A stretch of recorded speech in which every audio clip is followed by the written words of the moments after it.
So ಇವಾಗ ಯಾವ ಥರದ ಒಂದು ಪರ್ಸ್ನಾಲಿಟಿ ತುಂಬ ಡೇಂಜರಸ್, ನಾವು ಇಂಥ ವ್ಯಕ್ತಿಗಳನ್ನು ನಮ್ಮ ಲೈಫಲ್ಲಿ ನಾವು ಅವ್ರ ಜೊತೆ ಹ್ಯಾಪಿಯಾಗಿರೋಕ್ಕೆ ಸಾಧ್ಯನೇ ಇಲ್ಲ ಅನ್ನುವಂಥ ಪರ್ಸನಾಲಿಟಿ ಯಾವುದು?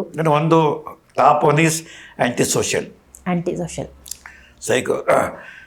ಡಿಸೋಷಿಯಲ್ ಆ್ಯಂಡ್ ಪರ್ಸನಾಲಿಟೀಸ್ ಅಂತೇವೆ. ಸೈಕೋಪ್ಯಾಥಿಕ್ ಅನ್ನೋ ಹಳೆ ಪದ ಸೈಕೋಪ್ಯಾಥ್.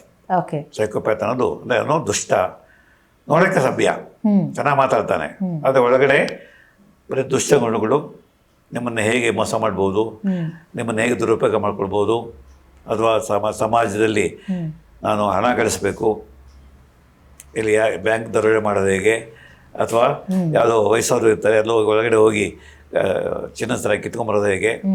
ಸೊ ಆ್ಯಂಟಿ ಸೋಷಿಯಲ್ ಅವರು ಯಾವುದೇ ಅವರಿಗೆ ಪಶ್ಚಾತ್ತಾಪ ಇಲ್ಲ. ಅವರಿಗೆ ನಾವು ಪೊಲೀಸರು ಬರ್ತಾರೆ, ಅವ್ರನ್ನ ಅರೆಸ್ಟ್ ಮಾಡ್ತಾರೆ, ಜೈಲಾಗ ಹಾಕಲಿ ಬಿಡಿ ಸರ್, ಇರೋ ಜನ ಖುಷಿಯಾಗಿರೋಣ ಬಿಡಿ ಸರ್.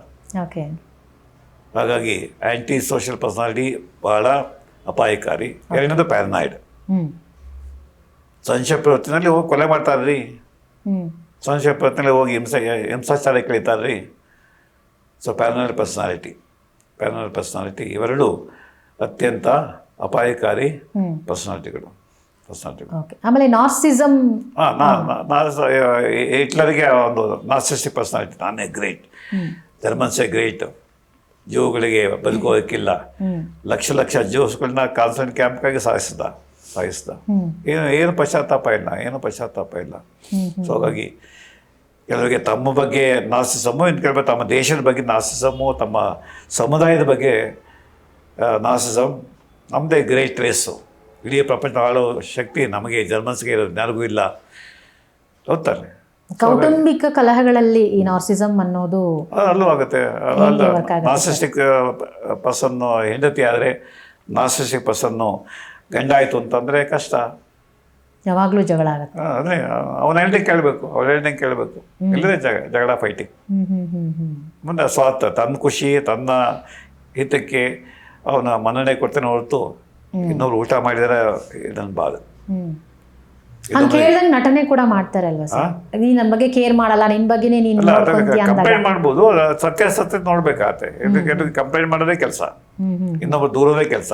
ನಮ್ಮ ಎಲ್ಲ ಸಮಸ್ಯೆಗಳಿಗೆ ನನ್ನ ಹೆಂಡತಿನೇ ಕಾರಣ ಸರ್, ನಮ್ಮ ಅಪ್ಪನೇ ಕಾರಣ ಸರ್, ನಮ್ಮ ಸಮಾಜನೇ ಕಾರಣ ಸರ್. ಸೊ ದೂರ ಪ್ರವೃತ್ತಿ, ಸ್ಕೇಪ್ ಗೋಟಿಂಗ್.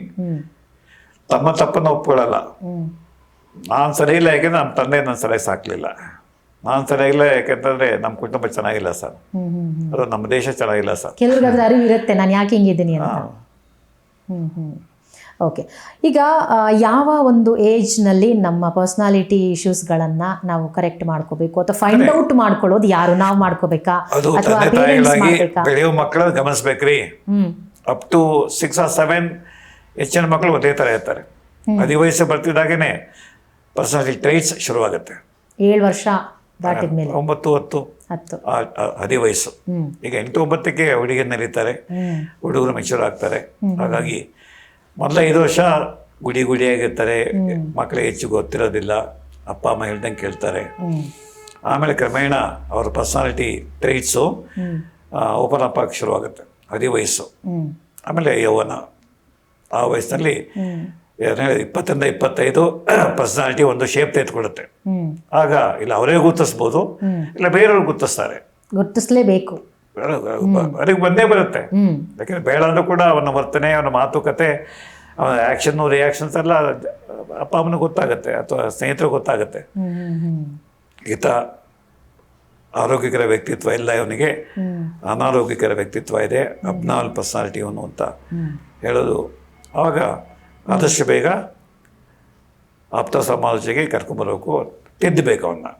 ಈಗ ಮಾಡಬೇಡಪ್ಪ, ಇದು ನಿನಗೂ ಒಳ್ಳೆಯದಲ್ಲ, ಇಷ್ಟೊಂದು ಸಿಟ್ಟು ಬೇಡ, ಇಷ್ಟೊಂದು ಜಿಪುಣತನ ಬೇಡ, ಇಷ್ಟೊಂದು ಉದಾರತೆ ಬೇಡ, ಅಥವಾ ಇಷ್ಟೊಂದು ಯಾವುದೊಂದು ಪರಿಸ್ಥಿತಿ ನಾನೇ ಸರಿ, ನನ್ನ ಸಿದ್ಧಾಂತವೇ ಸರಿ, ಬೇರೆ ಸಿದ್ಧಾಂತಗಳೆಲ್ಲ ತಪ್ಪು, ನಾನು ಯಾರನ್ನೂ ಒಪ್ಪೋದಿಲ್ಲ ಅಂತಂದರೆ ಪ್ರಪಂಚ ಎಲ್ಲ ಥರ ಜನ ಇರ್ತಾರೆ, ಹೊಂದ್ಕೋಬೇಕಪ್ಪ ನೀನಂತ ಹೇಳಬೇಕು. ಆಮೇಲೆ ಹೇಳ್ದೆ ಹೋಯ್ತು ಅಂತಂದರೆ ಆಪ್ತ ಸಮಾಲೋಚನೆ ಅವ್ರ ಕೆಲಸ ಬರಲ್ಲ. ಅವರು ಎಸ್ಪೆಷಲಿ ಪ್ಯಾರನಾಯ್ಡ್ ಪರ್ಸನಾಲಿಟಿ ಬರಲ್ಲ, ಸೈಕ್ಲೋಥೆಮಿಕ್ ಪರ್ಸನಾಲಿಟಿ ಬರಲ್ಲ, ಆ್ಯಂಟಿ ಸೋಷಿಯಲ್ ಪರ್ಸನಾಲಿಟಿ ಬರಲ್ಲ. ಯಾಕೆಂದರೆ ಅವರು ನಾನು ಸರಿಯಾಗಿದೆ, ನಾನಾಗಿ ಬರಬೇಕು, ನಾನೇನು ತಲೆ ಕೆಟ್ಟಿದ್ಯಾ ಅಂತ. ನನಗೆ ಹುಚ್ಚ, ನಿಮಗೆ ಹುಚ್ಚಿದೆ, ಹೋಗಿ ನನ್ನ ಜೊತೆ ನೀವು ಅಂದ್ಕೊಳ್ತಾ ಇಲ್ಲ, ನೀವು ಅಂದ್ಕೊಳ್ಳಿ, ನಾನು ಅಂದ್ಕೊಳ್ಳೋ ಅವಶ್ಯಕತೆ ಇಲ್ಲ ಅಂತ. ಹಾಗಾಗಿ ಇದು ವೆರಿ ಟ್ರಿಕಿ ಇಶ್ಯೂ ಆಗುತ್ತೆ.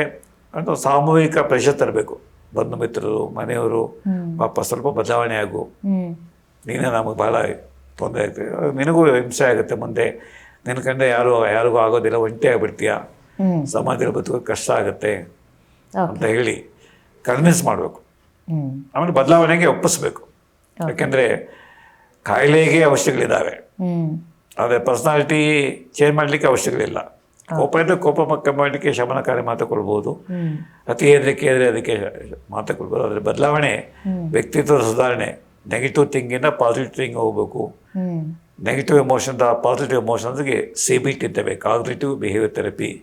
ಕಾಗ್ನಿಟಿವ್ ಬಿಹೇವಿಯರ್ ಥೆರಪಿ ಯೋಚನೆಗಳನ್ನು ಬದಲಾಯಿಸಬೇಕು, ಬಿಹೇವಿಯರ್ನ ಬದಲಾಯಿಸಬೇಕು, ಅವನಿಗೆ ಟ್ರೈನಿಂಗ್ ಕೊಡಬೇಕು. ಓಕೆ, ಇವಾಗ ತುಂಬ ಅನುಮಾನ ಪಡೋ ಗಂಡ ಅಥವಾ ಹೆಂಡತಿ ಇದ್ದಾಗ ಅವ್ರನ್ನ ಬದಲಾಯಿಸೋಕೆ ಸಾಧ್ಯ? ಬದಲಾಯಿಸೋದಕ್ಕೆ ಒಂದು ಆಪ್ತ ಸಮಾಲೋಚನೆ, ಇನ್ನೊಂದು ಸ್ವಲ್ಪ ಶಮನಕಾರಿ ಔಷಧಗಳನ್ನು ಕೊಡ್ಬೋದು. ಆದರೆ ಇದು ಕಷ್ಟವಾದ ಕೆಲಸ, ಹಾಗೆ ದೀರ್ಘವಾಗಿ ಚಿಕಿತ್ಸೆ ನಡೀಬೇಕಾಗತ್ತೆ. ಒಂದು ದಿವಸ ಬದಲಾವಣೆ ಆಗಲ್ಲ, ಒಂದು ವಾರ ಬದಲಾವಣೆ ಆಗಲ್ಲ. ಓಕೆ, ಆಮೇಲೆ ಹೆಚ್ಚಾಗಿ ಇವಾಗ ಸೆಕ್ಷುವಲ್ ವಿಡಿಯೋಗಳನ್ನು ನೋಡಬೇಕು ಅನ್ನುವಂಥದ್ದು ಮಾನಸಿಕ ಕಾಯಿಲೆ ಅಲ್ಲ, ಅದು ಅತಿಯಾಗಿ ತಿಂತಕ್ಕಂಥದ್ದು, ಅತಿಯಾಗಿ ನಿದ್ದೆ ಮಾಡ್ತಕ್ಕಂಥದ್ದು, ಅತಿಯಾಗಿ ಮೈಥುನ ಅಥವಾ ಲೈಂಗಿಕ ಚಟುವಟಿಕೆ.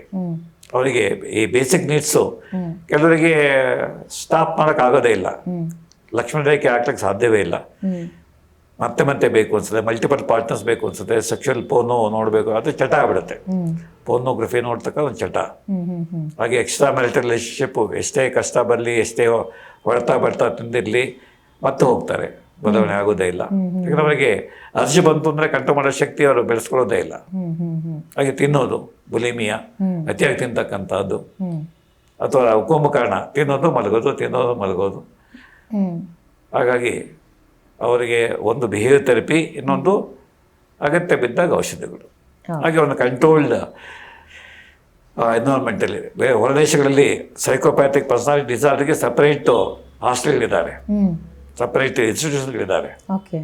ಅವ್ರನ್ನ ಅಲ್ಲಿ ಯಾಕಂದರೆ ಸಮಾಜದಲ್ಲಿ ಬದುಕಕ್ಕೆ ಸಾಧ್ಯವೇ ಇಲ್ಲ.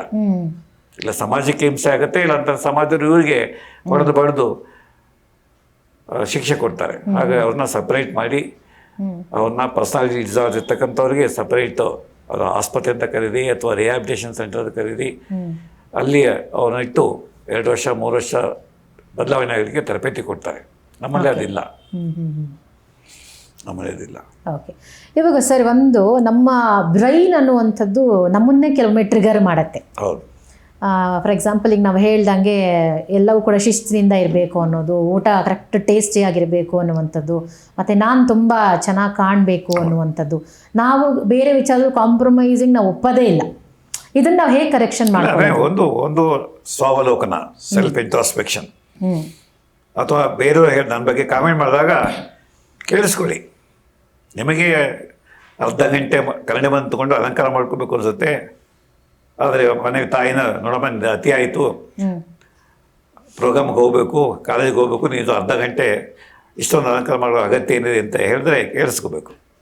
ನಿಮಗೇನು ಅರ್ಧ ಗಂಟೆ ಅಲಂಕಾರ ಮಾಡ್ಕೊಳ್ಬೇಕು, ಇವತ್ತು ಕಾಲೇಜಿಗೆ ಹೋದರೆ ಎಲ್ಲ ನನ್ನ ಕಡೆ ನೋಡಬೇಕು, ಅಥವಾ ಮದುವೆ ಮನೆಗೆ ಹೋದರೆ I should be centre of attraction ಆಸೆ ಇದೆ. ಆದರೆ 10 ನಿಮಿಷನ, ಅರ್ಧ ಗಂಟೆನ, 1 ಗಂಟೆನ, 2 ಗಂಟೆನ ಹೋಗ್ತಾನೆ. ಅಥವಾ ಅತಿಯಾಗಿ ಅಲಂಕಾರ ಮಾಡಿಕೊಂಡು ಅದಕ್ಕೋಸ್ಕರ ಸಾಕಷ್ಟು ಹಣ ಖರ್ಚಾಗುತ್ತೆ, ಅಥವಾ ಸಮಯ ಖರ್ಚಾಗುತ್ತೆ. ಹಾಗಾಗಿ ಈ ಒಂದು ಬ್ಯಾಲೆನ್ಸಿಂಗ್ ಆ್ಯಕ್ಟನ್ನು ವ್ಯಕ್ತಿನೂ ಮಾಡಬೇಕಾಗತ್ತೆ, ಹಾಗೆ ಬೇರೆಯವರು ಅದನ್ನು ಕಾಮೆಂಟ್ ಮಾಡಿ ಹೇಳಿ ತಿದ್ದಬೇಕಾಗತ್ತೆ.